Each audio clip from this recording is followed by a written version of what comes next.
We actually run a video production called Living Lens, which has been around for about 8 years now, with a focus on corporate videos and wedding films and things like that.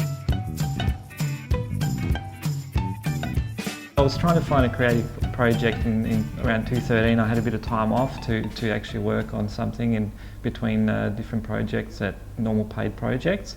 And the Village Festival was on at that time, and so I just put my hand up to say, look, I'd love to do a documentary about the festival. And through that process, I basically saw that Creative Capricorn was actually part of the event itself. I think a week after that also, Rod had approached us and said, hey, we're looking to do a film festival project for the following year. So the Full Tilt Film Festival was actually split up into different sections.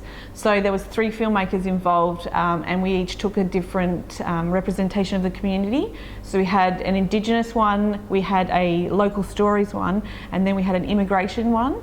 And we applied for the immigration component because Pete actually was born in Hungary and came here as a refugee in 1990. Yeah. So we felt that that was a really good connection. And also Rockhampton kind of has a bit of a country town reputation, and it was really interesting to see there's actually a huge range of people that live here from different places. So we applied for it, we got accepted, and we then worked with Rod and Helen and Louise with Creative Capricorn to develop the program that we were going to then present for the Full Tilt Film Festival. We attended a few immigration events, and so then we ran a workshop that introduces people to filmmaking, just general video production and just some basics to see because we did want people to get involved as much as they can, as far as telling a story themselves if they're up for it. Yeah, we had a refugee family from Iran. We've had Brazilian soccer team. There's a meatworks, and there's majority Brazilians that come over here and work as the meat workers. And and so they've got a soccer team, and so we thought, that'd be a pretty cool idea just to see how they sort of integrate with the community and things like that. So we did a film on that.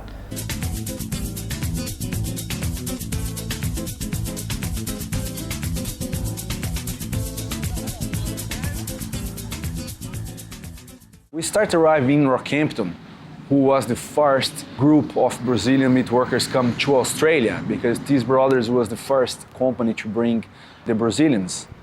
So we started arriving on the end of 2004, and by the middle of 2005, we would have in Rockhampton about 300 meat workers. Creative Capricorn probably introduced us to a lot more people in the community.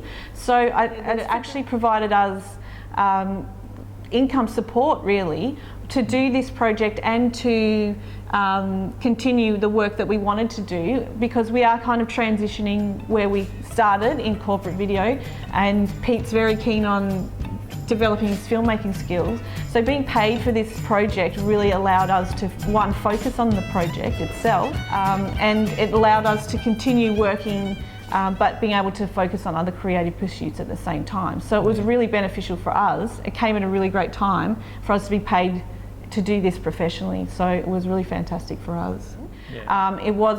Rod is very passionate about all of this, and he certainly made us feel that he trusted in our ability to provide what he wanted, his vision for what he wanted for this festival.